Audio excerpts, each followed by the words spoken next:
Ese todos involucra, por supuesto, a hombres y mujeres. Yo sé que la novedad en estos últimos tiempos es decir todos y todas, ¿no? Pero se entiende que el saludo es para todos. Es para mí una alegría, hermanos, poder estar compartiendo con ustedes este tiempo. El púlpito, Raúl, para mí es anecdótico, así que seguro que luego lo voy a dejar, no se preocupen. Y bueno, claro, empezar siempre es difícil. Me encontré por ahí con una hermana que me dijo, mira, el público acá es muy exigente. Otro hermano hace unos días dijo, qué bien, vamos a tener otro predicador a quien criticar. Así que por ahí recibí un mensaje de un hermano que me dice, discúlpame que yo no voy a estar, pero después te voy a dar mis más críticas ácidas y duras que tenga para ti. Así que veo que sois hermanos aquí en nuestra querida iglesia, hermanos que están viendo a pie y juntilla todo lo que hay para decir. Cantábamos recién que se trata de ti. Y realmente hace un tiempo para acá me tocó, hace unos meses, me viene tocando una palabra que creo que para todos nosotros no es nada nuevo, hermanos, pero que es bueno repasar de vez en cuando. Nosotros en nuestra vida hoy escuchamos cosas como nunca hay nada nuevo o que se enojó Daniel, sonamos, se nos enojó Dani. Y como que nunca hay nada nuevo y que al parecer todo es mucha rutina y que al fin la vida es aburrida. Pareciera como que el ser humano entonces está marcado, está asignado para el fracaso y que no puede cambiar su vida. Y vemos que en la sociedad las personas están caminando sin una esperanza, cuando nosotros, los creyentes, los que hemos creído en Cristo como nuestro Salvador y que tenemos la seguridad de la salvación y la paz que solo Cristo nos puede dar, pareciera que nosotros la callamos. Y hay días en nuestra vida que tienen que ser días de cambio, días bisagra. Una bisagra, lo decía Raúl, lo que hace es estar en un vértice de un ángulo y abrir. Abre y cierra.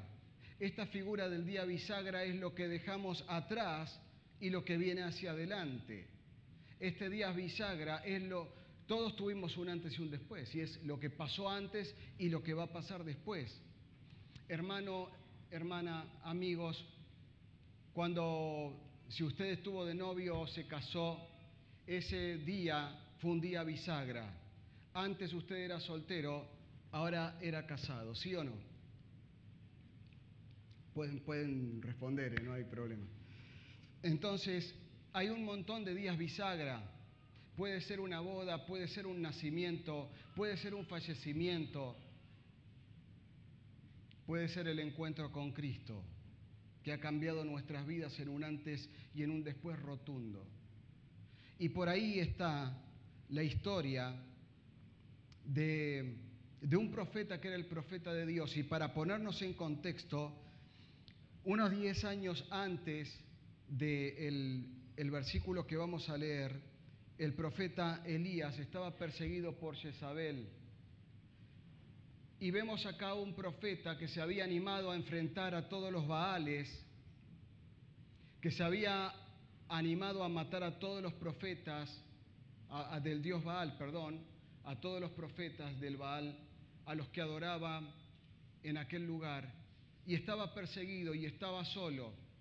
Y se acerca el profeta Elías, se acerca a Dios y le dice, mira, Dios, yo me he animado, soy el único que ha quedado y soy el único que parece que se ha animado a matar a los profetas del dios Baal y me persiguen. Dios le dice, bueno, vete para aquel lugar y ungirás por rey a este y buscarás a Eliseo que ocupará tu lugar. Entonces, en ese contexto del profeta Elías podemos leer en el libro de Primera Reyes, capítulo 19 y versículo 19. Primera Reyes 19, 19, y dice: partiendo Elías de allí, halló a Eliseo, hijo de Safat, que araba con 12 yuntas delante de sí, y él tenía la última.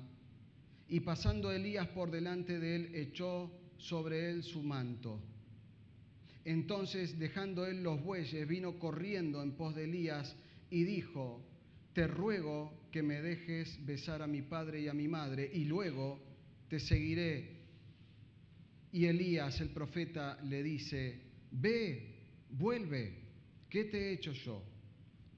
Y se volvió y tomó un par de bueyes y los mató, y con el arado de los bueyes coció la carne y la dio al pueblo para que comiesen.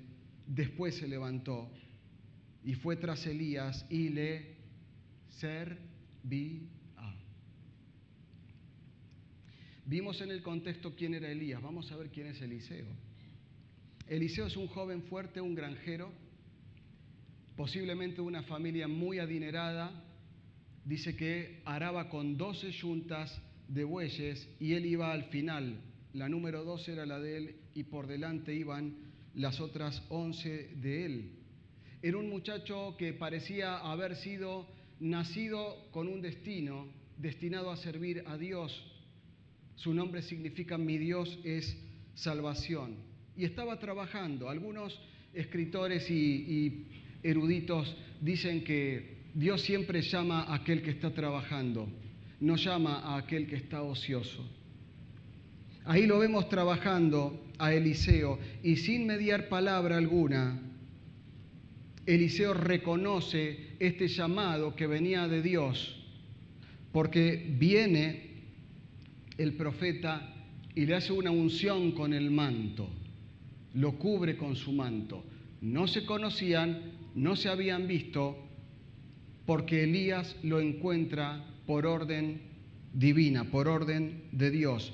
Pero así como Elías encuentra a Eliseo por orden de Dios, también Eliseo reconoce que ese llamamiento al servicio, ese llamamiento a la unción por el oficio, también provenía de Dios. ¿Cómo sabía esto Eliseo? Bueno, probablemente Eliseo había formado parte de la escuela de profetas. En aquel tiempo había una necesidad terrible de que haya profetas que hablen con Dios para poder guiar al pueblo, para poder sanar al pueblo, para poder guiarlo. Y es muy probable que Eliseo haya sido criado en su niñez, en su juventud, en la escuela de profetas. Entonces se entendía perfectamente esta señal. Y hermanos, esta señal de investidura aún en el día de hoy se utiliza.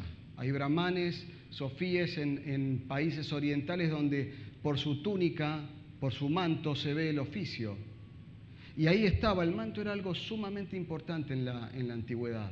Ustedes se acuerdan cuando el Señor Jesús fue crucificado y dice que sobre mis vestiduras echaron suertes, ¿sí? Repartieron mis vestiduras y echaron suertes por el manto del Señor, porque era el manto de una sola costura, era un manto entero y era un pecado romperlo, porque el manto servía para proteger del frío, para proteger del sol, pero también indicaba un oficio. Entonces, cuando llega esa unción de parte de Elías y Eliseo se ve tapado, Elías inmediatamente entiende que estaba siendo llamado por Dios. Entonces le hace una pregunta Eliseo. Le dice: ¿puedo ir a saludar a mi familia y luego te sigo? Y Elías le dice: pero ve, hombre, si yo no te hice nada. El que te está llamando es Dios. El que te llama al servicio es Dios. El que pide que cambies el oficio de tu vida de granjero a profeta, a mi siervo, es Dios. Yo no soy. Ve, hombre, saluda. Y a veces nosotros no nos damos cuenta que Dios nos está llamando a hacer ciertas cosas porque no le conocemos bien. Tenemos que entender que a veces los hombres somos mensajeros, somos instrumentos de Dios, somos vasos vacíos, pero también tenemos que ser vasos de honra para poder servirle. Tenemos que estar limpios. Y un soldado siempre está preparado para la batalla.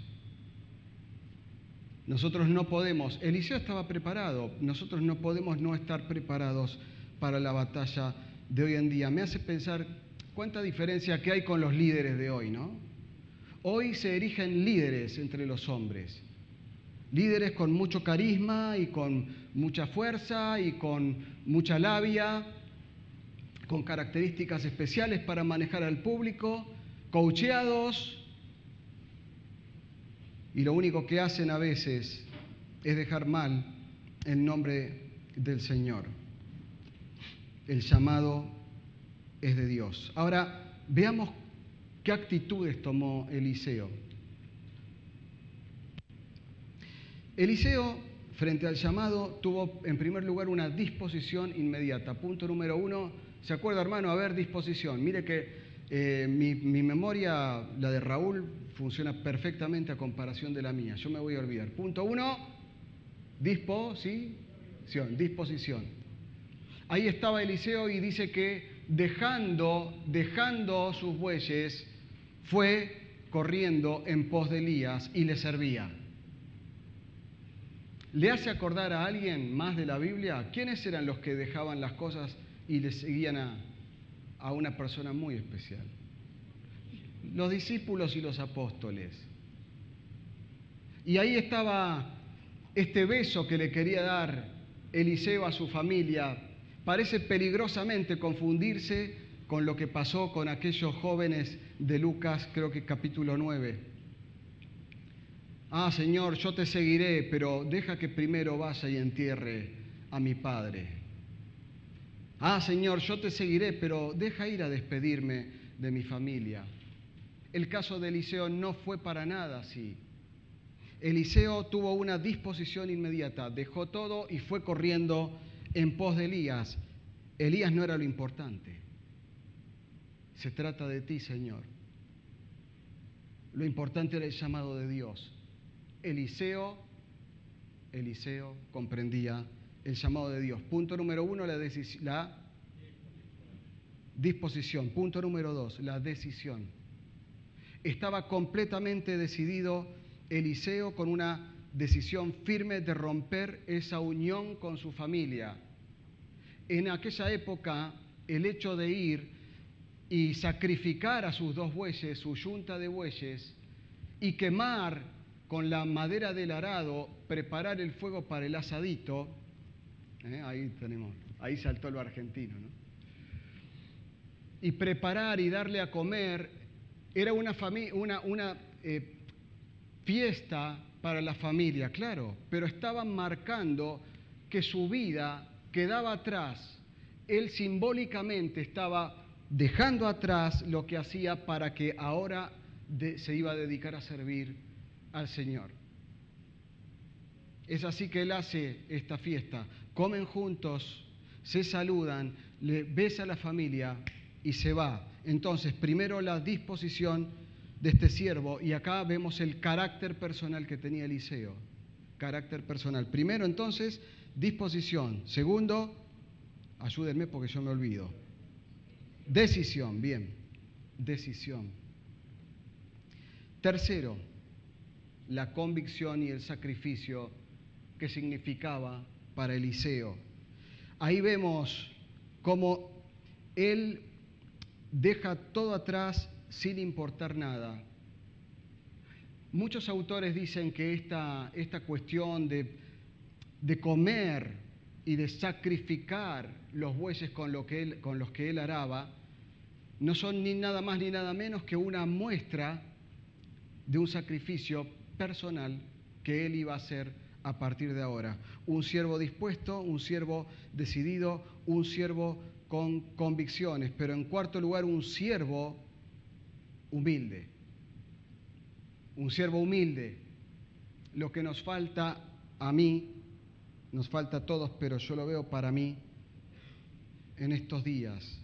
El siervo se prepara para servir, pero no se prepara para servir en lugar del profeta, sino que se prepara para servir como un asistente del profeta.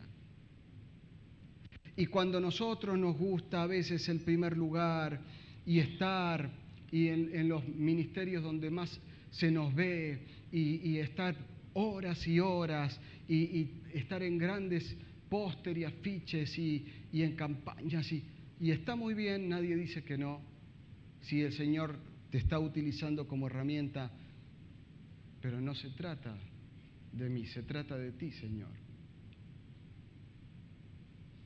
Eliseo iba a ser un asistente, iba a ser un raso, le decimos así en Argentina cuando empiezas desde abajo, ¿no? Alguien raso que no tiene todavía ninguna chaparrita. Enseñanza para nosotros, hermanos, no permitamos que ningún afecto de esta tierra, ningún afecto natural, ninguna cuestión, familia, pertenencias, vivencias, vida anterior, fama, nos pueda separar, nos detenga o nos aparte del servicio para con Dios.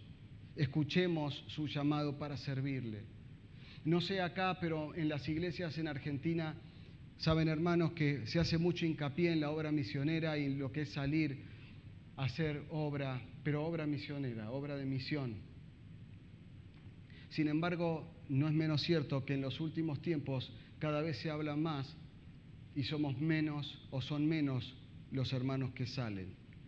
Y quizá usted está pensando, bueno, pero yo no puedo ser misionero, irme a Marruecos a trabajar, hermano.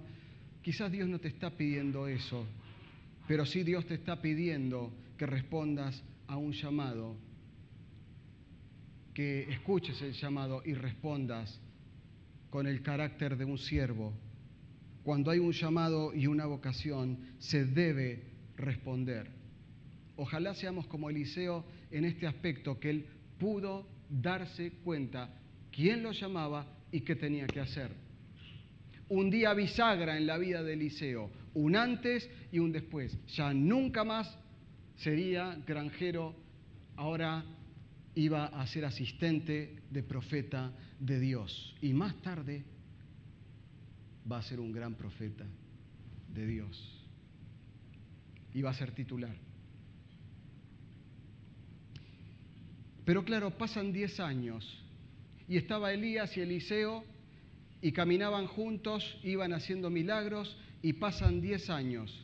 Y llegamos a el libro de Segunda de Reyes, capítulo 2, que les invito a leer si ustedes quieren o si lo están poniendo aquí atrás. Yo estoy leyendo la Biblia versión Reina Valera del año 60. Segundo libro de Reyes, capítulo 2, versículo 1, y dice que aconteció que cuando quiso Jehová alzar a Elías en un torbellino hacia el cielo, Elías venía con Eliseo, venía de Gilgal. Y dijo Elías a Eliseo, quédate ahora aquí, porque Jehová me ha enviado a Betel. Y Eliseo le dijo, vive ahora, vive Jehová y vive tu alma, que yo no te dejaré. Descendieron pues a Betel. Y saliendo a Eliseo, los hijos de los profetas que estaban en Betel, aquellos que habían estudiado en esta escuela de profetas y que habían recibido esta profecía también, le dijeron a Eliseo, ¿sabes que Jehová te quitará hoy a tu señor de sobre ti?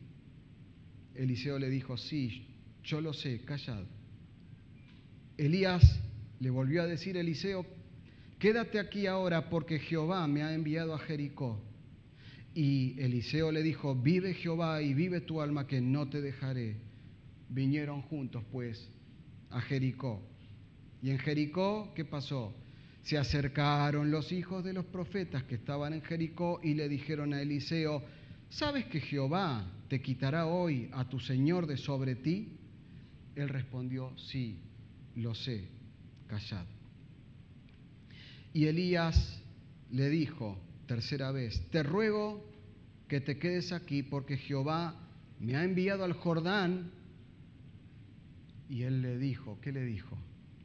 Vive Jehová y vive tu alma, que no te dejaré. Fueron pues ambos juntos y vinieron 50 varones de los hijos de los profetas y se pararon delante a lo lejos, y ellos dos se pararon junto al Jordán. Tomando entonces Elías su manto, lo dobló y lo golpeó, y aquí viene el último milagro de Elías, y las aguas se apartaron a uno y otro lado y pasaron ambos por lo seco.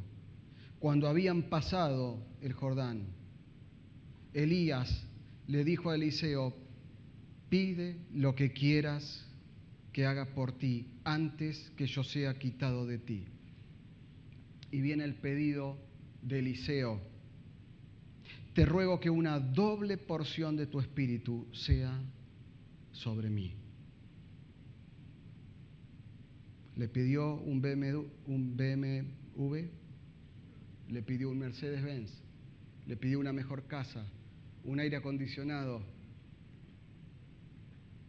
Te pido que una doble porción de tu espíritu sea sobre mí. ¡Ay, cosa difícil has pedido!, dice Elías. Mira, Elías, de parte de Dios te digo, si me vieres cuando yo fuere quitado de ti, te será hecho así. Mas si no me vieres, no te será hecho, no te será dado. Y aconteció que yendo ellos y hablando, he aquí un carro de fuego con caballos de fuego apartó a los dos, y Elías subió al cielo en un torbellino. Viéndolo esto, Eliseo clamaba: Padre mío, carro de Israel y su gente de a caballo. Es decir, Dios mío, cuánto poder tienes tú.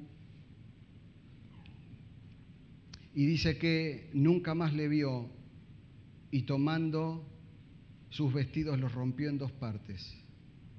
Alzó luego el manto de Elías que se había caído y volvió y se paró a la orilla del Jordán y hizo lo mismo, tomando el manto de Elías que se había caído. Elías es llevado, es traspuesto a los cielos. Elías no ve, el profeta no ve muerte terrenal. Qué hermoso sería, ¿no? Si el Señor viniera hoy, no veríamos muerte terrenal, hermanos, seríamos llevados. Elías no vio la muerte primera, la muerte del cuerpo, y fue llevado a los cielos, y cae su manto y lo agarra Eliseo. Y sigue el relato precioso. Pero, hermanos, aquí viene este otro día bisagra en la vida de Eliseo. Ya vimos un primer día bisagra, el llamado y la respuesta de Eliseo, y que lo tenía bien claro a quién servir y cómo servir, y el carácter que tenía un siervo. Y es muy bueno que estén los jóvenes o algunos jóvenes. Bueno, yo no soy tan viejo tampoco, hombre, ¿no? Hay gente que me ve viejo, pero tengo apenas 38 años. en cada pierna, ¿no? Pero es muy bueno que estemos acá, porque estas historias reales, verídicas, que han sucedido, muestran el poder que no perdió su valor y que hoy sigue vigente, para que nuestras vidas también puedan tener días bisagra. Entonces, esto de vivir todos los días iguales, que son una rutina y ya no tiene solución, y todo lo que la gente piensa, sí hay un punto de inflexión, hay un punto de quiebre, hay un antes y un después en la vida, y las cosas pueden cambiar en nuestra vida. Segundo día bisagra entonces que está viviendo Eliseo, y dice que Elías se jubilaba. Ese día era el último día de Elías. Y cuando Dios se lo quiso llevar, como estaba viniendo, caminando con Eliseo, y le dijo: bueno, está bien, Elías, vete para acá, vete para allá, vete para el otro lado. Y si ustedes ven, si vemos la región, no son lugares lejos. Betel, Jericó, Jordán, está todo más o menos ahí. 8, 10 kilómetros, 15 kilómetros. Pero, hombre, en el último día de trabajo, cuando tú ya sabes que te vas a jubilar, estar caminando abajo del sol abrasador y de las calles polvorientas y de las colinas que suben y bajan en la zona de Jerusalén, ¿para qué? Y Elías le dice a su siervo: mira, pibe, en un sentido coloquial, ¿no? Mirá, chavalito, quédate. El Señor me llama a mí. El Señor me está llamando a mí. Tengo que ir para allá. Quédate, no. No, yo no me quedo acá. Yo no me pienso quedar aquí. Viva tú, viva mi alma delante de Jehová, que yo voy contigo. No me pierdo ni el último segundo. Vimos tantos milagros juntos, Elías. Ha sido mi tutor, ha sido mi mentor, ha sido mi maestro por 10 años. He visto la relación que tú tienes con Dios, cómo hablas con Dios, cómo Él habla contigo. Y yo quiero tener esa relación también con mi Dios. Yo quiero hablar con Dios, quiero recibir eso. Yo no me quedo acá, ni por sueños, yo te acompaño. Y ahí iba caminando, y no aflojó, Y no aflojó. Eliseo fue con Elías a todos los destinos en el último día de trabajo. Redobla su apoyo. ¿Cuánto más iba a aprender que no haya aprendido en 10 años? Hermanos, una enseñanza para nosotros. Debiéramos ampliar nuestra visión espiritual. Debiéramos ampliar nuestra mirada y anhelar más, como anhelaba Eliseo, anhelar más del Señor. Para los más jóvenes, ¿qué anhelamos? ¿Cuáles son nuestros anhelos? A ver, ¿qué anhelas? ¿Una carrera? Está muy bien, hazlo. Yo soy uno de los primeros que te va a alentar para estudiar y prepararte. La obra del Señor necesita profesionales en todas las áreas, pero no te olvides del Señor, no me olvide yo del Señor, de quien me llamó y de quien me da las fuerzas. Pero ¿qué es lo que querés? ¿Un mejor coche? ¿Una mejor casa? Hombre, claro, búscala, cuanto más mejor, pero no te olvides de ponerla al servicio del Señor. Y no te olvides de vivir contento con lo que tienes. Y no te olvides del llamado que tienes, que lo que importa no es tu casa, no importa tu coche. Por eso no es un canto a la mediocridad lo que yo hago. Al contrario, es un canto al avance. ¿Y cómo podemos avanzar? Ustedes ya lo están respondiendo. Ahí estaba Eliseo y miraba eso, y él lo quería. ¿Saben qué? Una enseñanza para nosotros. Esta ambición espiritual no es el púlpito. No es subirme acá o subirme a otros púlpitos y estar en las pantallas grandes. Nuestra ambición es querer más del Señor, más de su sabiduría, más de cómo caminar. ¿Y saben qué, hermanos? Especialmente para los más jóvenes que todavía no han caminado tanto en la vida, porque que ya tenemos cierta experiencia, ¿no es cierto? Es como que ya hemos sido curtidos con ciertas pruebas en nuestra vida donde pudimos ver el poder de Dios derramado en nosotros, donde pudimos ver sus respuestas y también quizás hemos podido ver que cuando nos desviábamos un poquito del camino que Dios tenía, nos iba mal, nos iba fatal. Y cuando volvíamos al camino, Él restauraba. Dios no tiene límites para darnos. Dios siempre tiene más bendición y más añadidura. No podemos decir, hasta acá llegué. Y Eliseo decía, bueno, hasta acá llegué. Bueno, sí, Elías, me dejas quedarme. Anda vos, yo sé, estás más viejito y todo, pero yo me quedo acá. Y no hizo eso Eliseo, no se conformó, no perdió el primer amor y no se rindió a la rutina diaria. Así que en este segundo día bisagra en la vida de Eliseo, vemos que se animó a pedir, pero se animó a pedir con ojos espirituales, no con ojos materiales ni los ojos físicos. Se animó a pedir. Acá hace un tiempito había una temática para chavales y jóvenes que decía, anímate a preguntar, ¿no? Anímate a preguntar. Y ahora es, anímate a pedir. Ahora esto que pidió Eliseo de la doble porción, ¿qué es? Bueno, en los tiempos antiguos, esto de la doble porción tenía que ver, como se habla en Deuteronomio 21 y como se habla en otros pasajes, tenía que ver, por supuesto, con la heredad. Algunos dicen que, o mejor dicho, por lo que vemos en Deuteronomio 21, que el hijo primogénito de la aborrecida, por no haber tenido un padre, como tenía que tener, se llevaba una doble porción de la heredad. Otros autores dicen que en ciertas situaciones se partía en 3 la heredad cuando moría el padre y 2 partes se le daba al hijo primogénito. Como sea, Jamieson, Facetti y Brown dicen que esto de la doble porción tiene que ver con que Eliseo estaba pidiendo el oficio de ser profeta, pero no solo el oficio de ser profeta, sino también el poder para poder hacer los milagros que hacía Elías. Y ahí está la doble porción que habría estado pidiendo Eliseo. El oficio, que ya ahora la capa era de él, era el titular. Dios había arrebatado, se había llevado a Elías y ahora quedaba para él.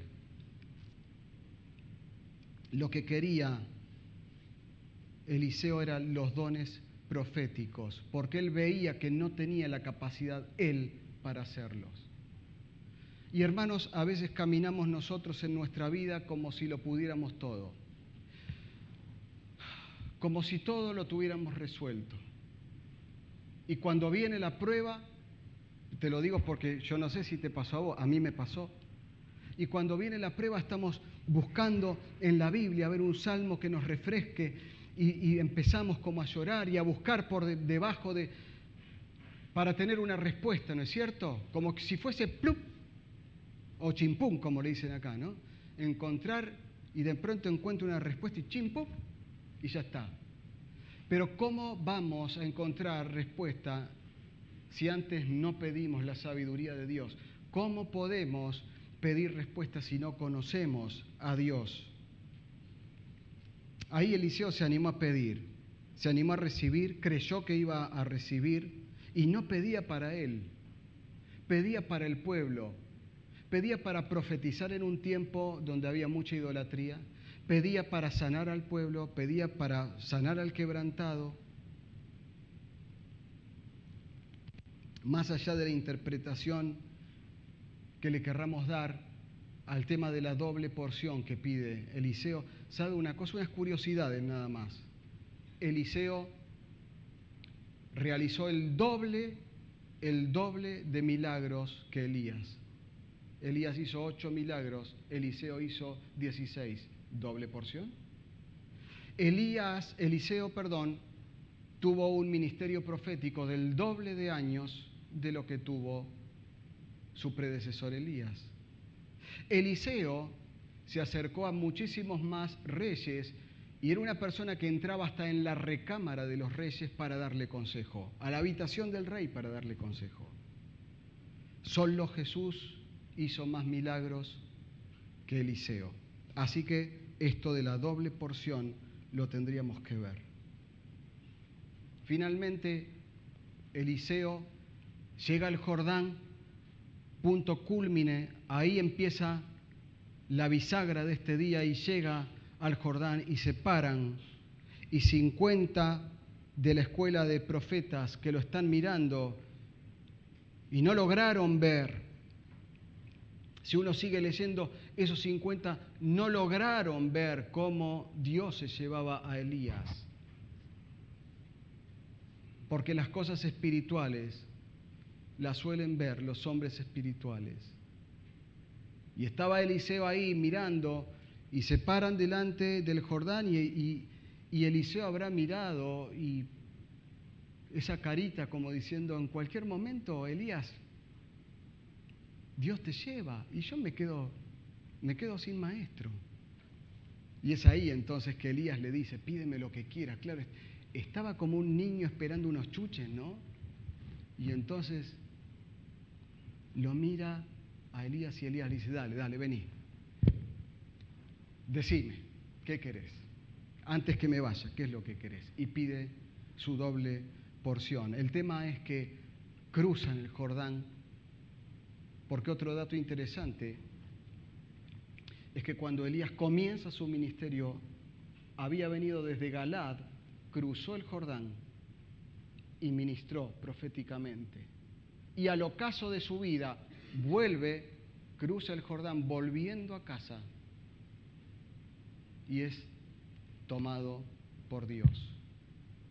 Y a veces nosotros pensamos que estamos de vuelta, hermanos. A veces pensamos que porque ya estoy grande en edad, porque estoy con mi salud quebrantada y decimos, yo ya no tengo más nada para hacer acá. Hermano, hermana, no nos equivoquemos porque Dios siempre tiene un servicio para nosotros para hacer. El hecho de estar presente aquí o de estar presente en casa, el hecho de orar por los hermanos, el hecho de asistir, el hecho de preocuparse, ya es suficiente tarea. Nunca pensemos que no podemos hacer más, pero también podemos tener la otra mirada. Hay muchos que nos preparamos y estamos ahí como esperando, y cuando llegamos al Jordán no nos animamos a cruzar y no tenemos la fe para cruzar el Jordán y no entendemos bien por qué hay que cruzar el Jordán. Pero hay un momento donde si tú recibes de Dios un llamado, una guía, una palabra, hay un momento donde tienes que animarte a pasar el límite y cruzar el Jordán. ¿Será, hermanos, que nosotros en nuestra vida quizás nos paramos y en vez de Gilgal a Betel, Betel a Jericó, Jericó al Jordán, y nos paramos ahí, no nos animamos a seguir? ¿Será que pusimos un techo a nuestra vida espiritual y decimos, bueno, ya está, ya llegué?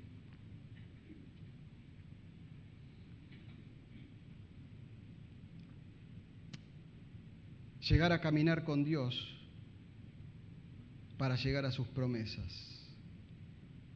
Quizás estás a punto de recibirte, quizás estás a punto de casarte, quizás estás a punto de formar una familia, quizás estás a punto de volver con Dios, quizás tu relación se enfrió con el Señor, te apartaste. Quizás te trae dolor la vida de tus hijos. Qué tema los hijos, ¿no? Eliseo, un hijo espiritual de Elías. No tenemos ni idea, pero ni idea de las cosas grandes que Dios puede hacer con nosotros.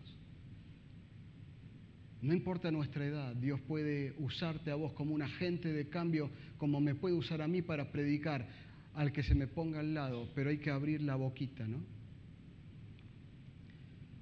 Y una vez más, el siervo no es avergonzado. Una vez más, Dios no desilusiona. Dios no avergüenza a sus siervos. Dios no desilusiona. Con Dios siempre hay más. Y un día común y corriente, tú estás caminando y puede ser un día bisagra en tu vida,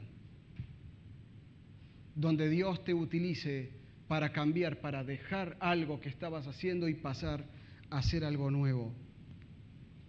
Entonces, si Dios viniera hoy y me preguntara, o te preguntara a ti, hermano, hermana, te mirara a los ojos y te mirara con esa carita de chaval con ganas de chuches, y te preguntara, hijo mío, ¿qué quieres que te dé?